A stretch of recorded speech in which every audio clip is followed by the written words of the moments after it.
नमस्कार, आप सबका बहुत स्वागत है। आप देख रहे हैं कहानी कुर्सी की और मैं हूं सौरभ शर्मा आपके साथ। और आज से अब से लेकर के अगले 3 दिन ये G20 के दिन हैं और भारत के लिए अपने आप में एक बहुत बड़ा आयोजन। आप देख रहे हैं आज से ही अभी से कुछ विदेशी मेहमान जो है पहुंचना शुरू हो गए, राष्ट्राध्यक्ष आना शुरू हो चुके हैं और ये सिलसिला कल सुबह तक चलता रहेगा। और फिर कल और परसों जो है वो 2 औपचारिक दिन हैं जब बैठकें होंगी, अलग अलग किस्म की बैठकें होंगी। राष्ट्रपति का एक स्पेशल भोज जो रखा गया है, डिनर जो रखा गया है हमारे सभी मेहमानों के लिए, वो भी रखा जाएगा।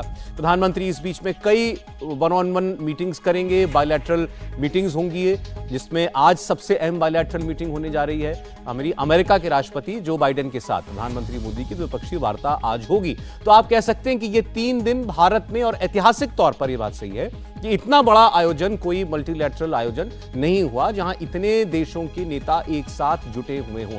आप समझिए दुनिया में जितने शक्तिशाली देश हैं सब आ ही रहे हैं।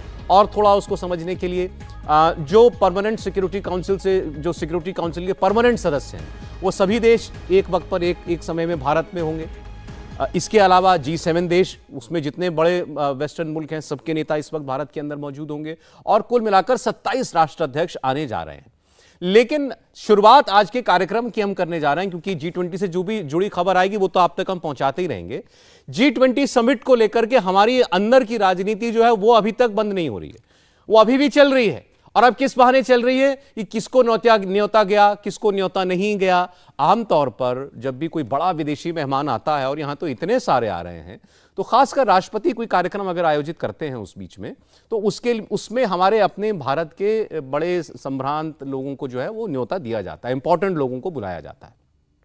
इसमें ज्यादातर आप देखते हैं हर बार की तरह नेता होते हैं। इस बार कुछ नेताओं को न्योता नहीं गया है और इसीलिए उस पर अब राजनीति हो रही है। किसको नहीं बुलाया है मैं आपको बताऊंगा। पहले हमारे मेहमानों का स्वागत कर ले। हर्षवर्धन त्रिपाठी जी हमारे साथ जुड़ चुके हैं। हर्षवर्धन जी, स्वागत है आपका। विजय त्रिवेदी जी स्टूडियो में। विजय जी, आपका स्वागत है। और आज एक बड़े खास मेहमान और आ रहे हैं कहानी कुर्सी की में अपनी बातें और अपनी कहानियां आप तक पहुंचाने के लिए। जफर सरेशवाला साहब आएंगे तो अब उनसे पूछेंगे हाल फिलहाल में आधी दुनिया का चक्कर लगा करके आए हैं और वहां जाकर के इन्होंने क्या महसूस किया, लोगों से बातें की हैं, उनका भारत को लेकर के क्या सोचना है और ये भारत की क्या बातें बता करके आए हैं। क्योंकि आज तो हम बात ये कर रहे हैं कि पूरी दुनिया दिल्ली आ रही है। लेकिन सियासत की बात जो G20 को लेकर शुरू हुई, मल्लिकार्जुन खड़गे, उनको न्योता नहीं मिला राष्ट्रपति के औपचारिक डिनर का, उसमें उनको ही नहीं बुलाया, ऐसा भी कुछ लग रहा है। अगर ऐसा होता कि भाई किसी और प्रोमिनेंट नेता को नहीं बुलाया, हमने किसी नेता को नहीं बुलाया, तो बात समझ में आती। लेकिन उसमें ममता बनर्जी को न्योता है। ममता बनर्जी के अलावा उसमें अरविंद केजरीवाल हैं, उसमें पंजाब के मुख्यमंत्री भगवंत मान हैं, उसके अंदर स्टालिन हैं, उसके अंदर हेमंत सोरेन हैं, नीतीश कुमार हैं। ये सारे नेता उसके अंदर मौजूद हैं। उनकी अपनी पार्टी से मनमोहन सिंह पूर्व प्रधानमंत्री वो आमंत्रित हैं। लेकिन मल्लिकार्जुन खड़गे गायब हैं। अब आप कहें खड़गे साहब की ही चर्चा क्यों हो रही है? खड़गे साहब की चर्चा इसलिए हो रही है क्योंकि वो एक कांग्रेस पार्टी के अध्यक्ष हैं। दूसरा, उनके पास जो दूसरा अहम पद है वो है राज्यसभा में लीडर ऑफ ऑपोजिशन का। इस नाते अगर आप देखें, अभी सर हमको और डिटेल में बताएंगे, एक वरीयता सूची बनती है भारत में किसी भी इंपॉर्टेंट डिग्निटरी के लिए, जिसमें टॉप पर होते हैं राष्ट्रपति, और उनके बाद आप आते जाइए वरीयता क्रम में, तो जिस पद पर इस वक्त मल्लिकार्जुन खड़गे हैं वो ऑर्डर ऑफ प्रेसिडेंस में आता है 7वें स्थान पर। उनका जो पद है वो कैबिनेट रैंक के बराबर है। और इसलिए अब ये एक इशू बन रहा है कि मल्लिकार्जुन खड़गे को आखिर क्यों नहीं बुलाया गया इतने इंपॉर्टेंट मौके पर। अब आइए इसी से हम लोग शुरुआत कर लेते हैं। मैंने जैसा आपको बताया 2 पूर्व प्रधानमंत्री इनवाइटेड हैं, मनमोहन सिंह, डॉक्टर मनमोहन सिंह और HD देवेगौड़ा जी। इनके अलावा मुख्यमंत्री सारे इनवाइटेड हैं। इनके अलावा जितने सचिव हैं भारत सरकार के वो इनवाइटेड हैं। केंद्रीय मंत्री सारे, कैबिनेट मंत्री नहीं, सारे केंद्रीय मंत्री, पूरी मंत्रिपरिषद वो इनवाइटेड है। तो अब सवाल है कि खड़गे साहब क्यों छूटे? खड़गे साहब छूटे या छोड़े गए जानबूझकर? नहीं, एक तो ये कि G20 का ये समिट अपने आप में अभूतपूर्व है, ऐतिहासिक है। भारत सरकार इसको जिस तरह से कर रही है और दुनिया में अपनी साख या कहें कि स्टैंपिंग बहुत जबरदस्त तरीके से कर रही है। दुनिया बड़ी उम्मीद की नजर से देख रही है। भारत के लिहाज से कहें तो भारत में जो भी राजनीति हो, लेकिन कुछ लोकतांत्रिक परंपराएं होती हैं, कुछ ऐसी चीजें होती हैं जिसको किसी सरकार को छेड़ना नहीं चाहिए। और मेरा यह मानना है कि मल्लिकार्जुन खड़गे को विपक्ष के नेता के नाते, राज्यसभा के नेता के नाते, और मैं तो मानता हूं कि विपक्ष के दोनों नेता यानी अधीर रंजन चौधरी और मल्लिकार्जुन खड़गे दोनों को ही बुलाया जाना चाहिए। जब आप टीम इंडिया की बात करते हैं तो बहुत क्लियर कट है, क्योंकि आप जिनका नाम ले रहे थे वो दूसरे दल के नेता नहीं है, वो सब एक एक स्टेट के चीफ मिनिस्टर्स हैं, तो उनको तो बुलाया ही जाना चाहिए। मुख्यमंत्री के नाते ही है। मुख्यमंत्री के नाते हैं। लेकिन अगर आप कहेंगे कि डेमोक्रेसी में तो एक पक्ष है, दूसरा विपक्ष है, और विपक्ष में अभी सबसे बड़ा दल वो कांग्रेस पार्टी है। मेरा ये मानना है कि ये अच्छी परंपरा नहीं होगी, अच्छा संदेश नहीं होगा। मल्लिकार्जुन खड़गे को वहां होना ही चाहिए। जितना हमने देखा उसमें ये कहा गया है सरकार की तरफ से कि किसी नेता को हमने नहीं बुलाया, किसी पॉलिटिकल पार्टी के नेता को नहीं बुलाया। नहीं तो इसमें बहुत लंबी लिस्ट होती। हमारे यहाँ तो इतनी सारी पार्टियां, राजनीतिक पार्टियां, हर किसी के अध्यक्ष को बुलाना पड़ता, लेकिन वो नहीं है और कोई नहीं है। मल्लिकार्जुन खड़गे साहब का केस थोड़ा स्पेशल है, जैसा अभी त्रिपाठी जी ने कहा। सौरभ, एक तो बात मैं वहीं से शुरू करता हूं कि एक बहुत महत्वपूर्ण इवेंट यहाँ पर हो रही है हिंदुस्तान में। कुछ लोगों ने इस बात की भी चर्चा की, जो विपक्षी पार्टियों के नेता हैं, कि इससे पहले हम नॉन अलाइन मूवमेंट की बड़ी इवेंट यहाँ पर की है देश में। नॉन अलाइन मूवमेंट और G20 को अलग अलग तरीके से देखना चाहिए।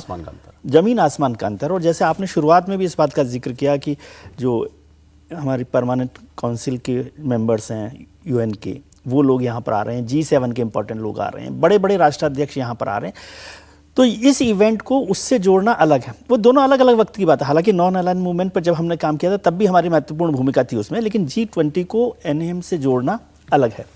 अब बात हुई कि जो नेताओं को बुलाया गया, आपने कहा कि सरकार की तरफ से ये कहा गया कि किसी नेता को नहीं बुलाया गया।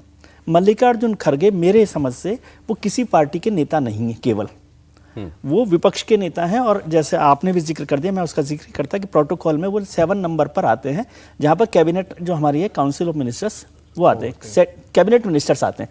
जब कैबिनेट मिनिस्टर्स आ रहे हैं और प्रोटोकॉल में कैबिनेट मिनिस्टर का ही रैंक होता है हमारे LOP को, लीडर ऑफ अपोजिशन, तो फिर उनको क्यों नहीं बुलाया गया? मतलब वो तो रैंक के हिसाब से आप प्रोटोकॉल में लेते हो ना। जब आप सेक्रेटरीज को ला रहे हो, सेक्रेटरी उनसे नीचे है, सेक्रेटरी जो है कैबिनेट मिनिस्टर से नीचे वाले। इसमें कोई सर तकनीकी वजह होगी, जरा खोजिए क्या बात। तकनीकी वजह हो सकती है, लेकिन मैं ये कह रहा हूँ यदि तकनीकी वजह भी होती तो भी ये बेहतर होता कि उन्हें विपक्ष के नेता के तौर पे हमारे दोनों लोगों को, अधीर रंजन साहब को। एक टेक्निकल वजह मेरी समझ में आई जो हो सकती है, शायद नहीं होगी तकनीकी वजह। आपने कहा दोनों विपक्ष के नेता, दूसरे लीडर ऑफ अपोजिशन तो नहीं है? नहीं है, ठीक है। Adhir Ranjan Chowdhury leader of opposition नहीं है, वो कांग्रेस पार्टी के नेता हैं। खड़गे साहब तो हैं। तो अगर आपको बुलाना है तो फिर दोनों सदनों के नेताओं को बुलाना पड़ता है, एक सदन में नेता ही नहीं है।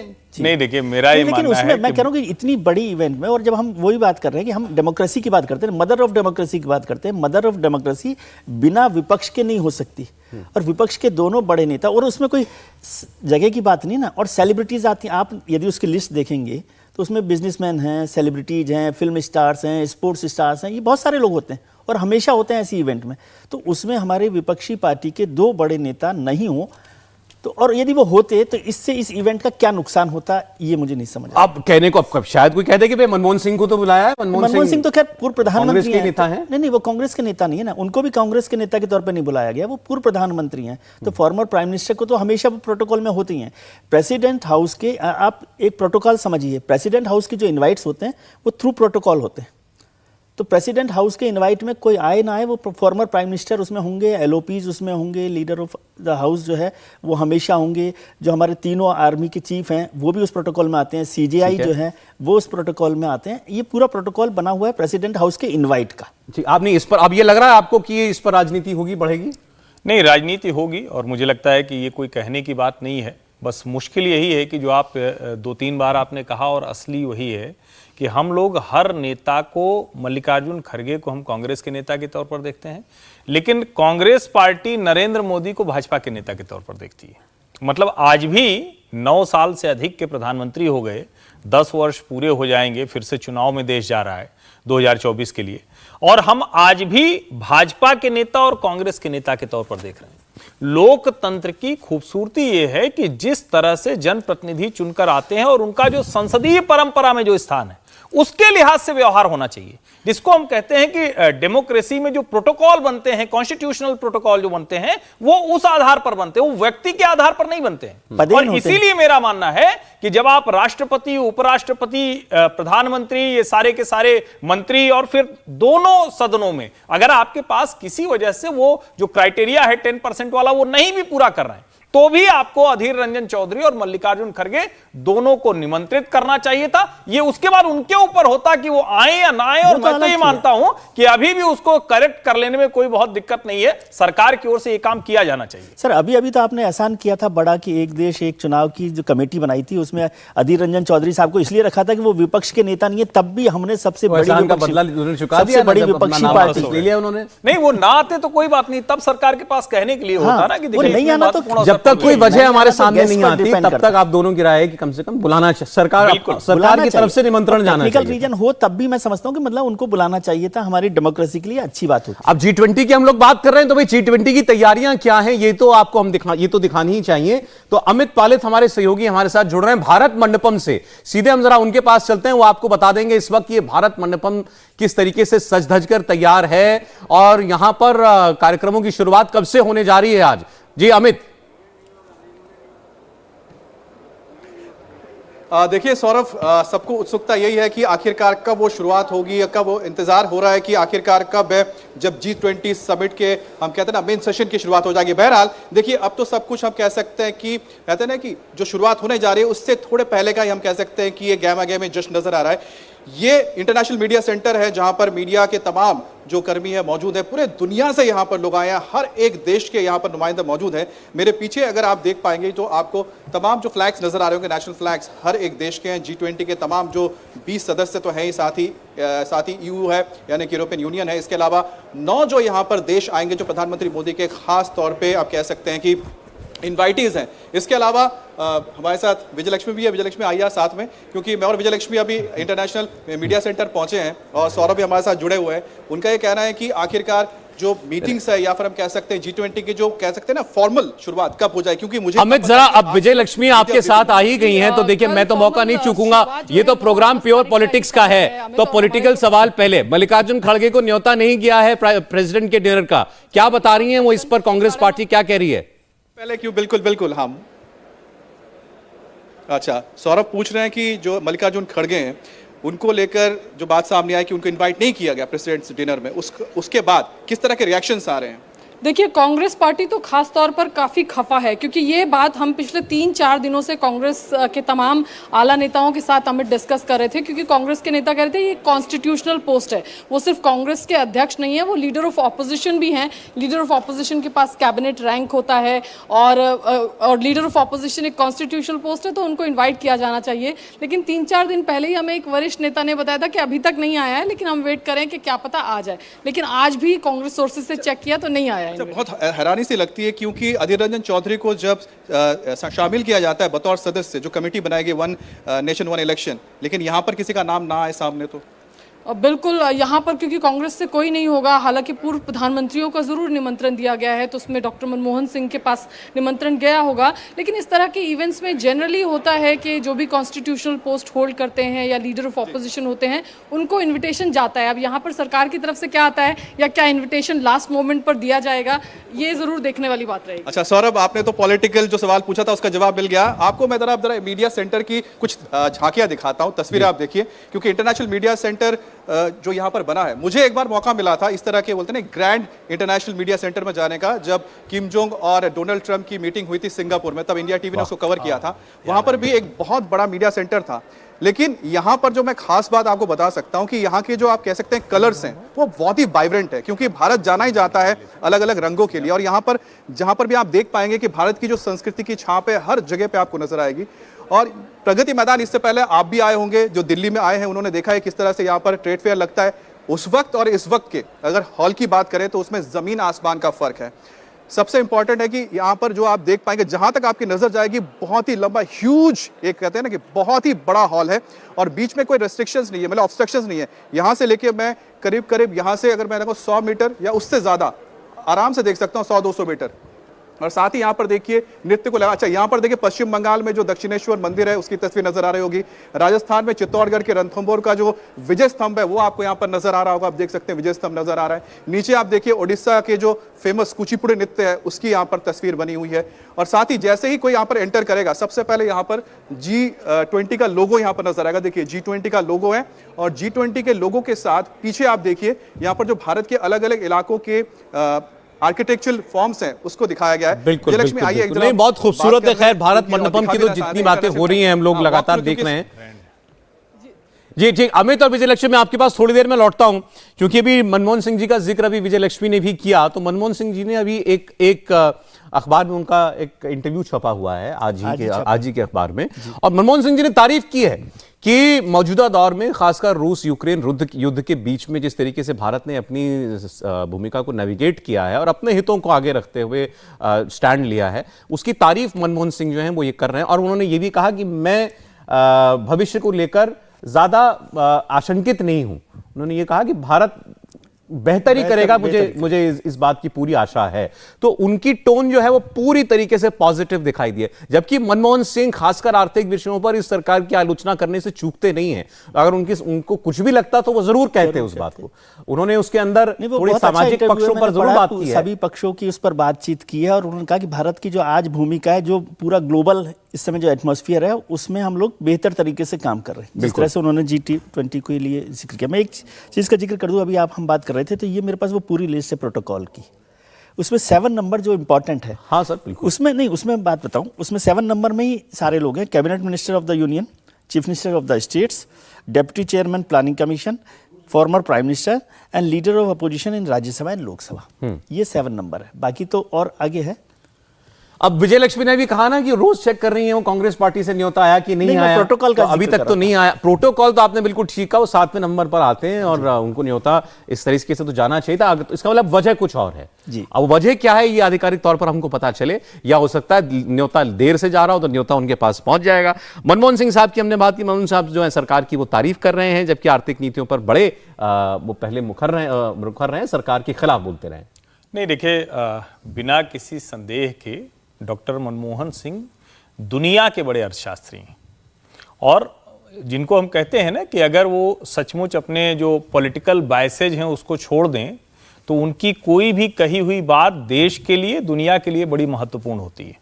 अभी वो इसके संदर्भ में कोई भी अगर जो जिसको कहते हैं ना कि वर्ल्ड ऑर्डर को समझ रहा है, जिस तरह से वो बदल रहा है और उसमें भारत की भूमिका, तो आलोचना जैसा कोई पक्ष, कोई बिंदु है भी नहीं। एक होता है ना कि आपको कुछ तो चाहिए।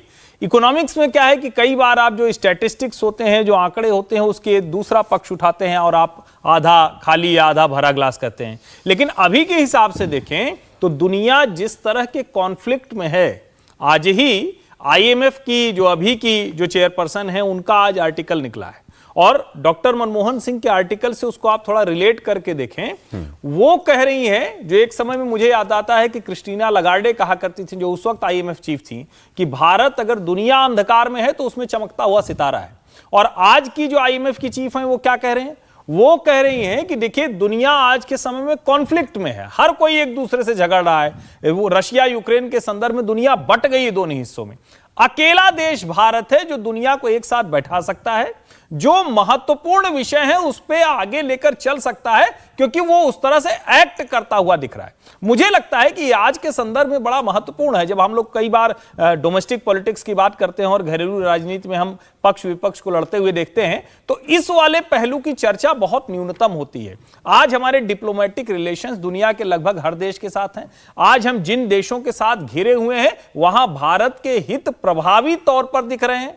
आज दुनिया के वो देश जो भारत के लिए कभी एक तरह से कहें कि बात रखते नहीं थे, आज वो कह रहे कि नहीं, भारत की हिस्सेदारी है। जो यूनाइटेड नेशंस की जो परमानेंट मेंबरशिप की बात होती है वो बहुत से देश कहने लगे हैं। जिस तरह से भारत ने G20 में अफ्रीकन नेशंस के को शामिल करने की बात की है, वो एक बहुत बड़े डिप्लोमेटिक मूव के तौर पर देखा जा रहा है। और ऐसे में भारत की पूरी भूमिका, पूर्व प्रधानमंत्री डॉक्टर मनमोहन सिंह का भी ये कहना, ये दिखाता है कि दिशा तो हमारी बिल्कुल दुरुस्त है। सही चले तो ठीक जगह सही समय पर पहुंच जाएंगे। और जो आज और कुछ नेताओं से आमना सामना होगा, हालांकि ऐसा मौका तो नहीं है कि कोई वहां बात हो, खास बात हो जाए, लेकिन ममता बनर्जी, नीतीश कुमार, ये सब लोग कार्यक्रम में होंगे, प्रधानमंत्री वहां पर होंगे। वो बड़ा इनका तो आमना सामना हुआ ही मुझे लगता है काफी वक्त हो गया।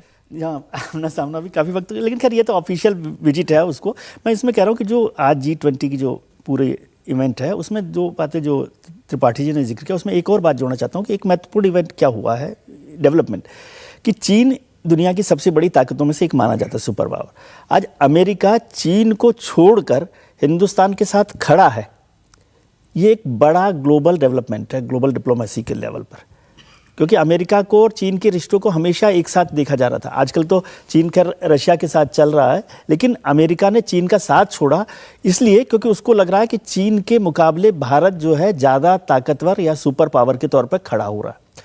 उसके बिजनेस इंटरेस्ट तो हैं ही, अमेरिका के जो बिजनेस इंटरेस्ट हैं, अमेरिका में जो हमारा शेयर है 50 लाख की आबादी जो हिंदुस्तानियों की, भारतवंशियों की है वहाँ पर, वो अपने आप में एक बड़ी ताकत है। हिंदुस्तान की जो ताकत वहाँ पर केवल आबादी के तौर पर नहीं है, अमेरिका की जो पार्लियामेंट है, संसद है, उसमें भी हमारे 5-5 भारतवंशी है, 2-2 भारतवंशी इस समय हमारे प्रेसिडेंशियल इलेक्शन जो अमेरिका का हो रहा है वहाँ पर है। 30% माइक्रोसॉफ्ट इंजीनियर्स हैं, 30% डॉक्टर्स वहाँ पर हमारे हैं। तो एक पूरी ताकत के तौर पर हम लोग हैं, केवल आबादी नहीं बढ़ा रहे अमेरिका में। बिल्कुल। और जो बिजनेस ट्रेड है वो भी भारत और अमेरिका का लगातार बढ़ता जा रहा है। और इसमें सबसे अच्छी बात यह है, चाइना से हमारे रिश्ते खराब रहते होंगे लेकिन हम ट्रेड डेफिसिट में चल रहे हैं चाइना के साथ, और अमेरिका से हमारे रिश्ते अच्छे हैं, वहाँ पर हम ट्रेड प्लस में चल रहे हैं। ट्रेड प्लस का मतलब कि हिंदुस्तान जो है वो अमेरिका को ज़्यादा सामान बेच रहा है, ज़्यादा पैसा हम अमेरिका से कमा रहे हैं, और उसके बाद भी अमेरिका आपके साथ खड़ा हुआ है।